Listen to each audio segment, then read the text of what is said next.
As Kericho County government, we have some measures in place to ensure that the para sports are taken to an higher level.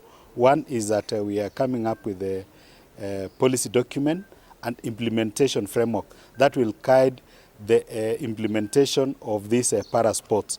By the way, this is a team that was in Morocco and they have qualified. With us, persons with disabilities, you have to qualify somewhere else for you to participate in a big event like World Championship. So they were in Morocco for the Grand Prix and they have qualified, which means they defeated other people. They have qualified to go for the World Championship in France.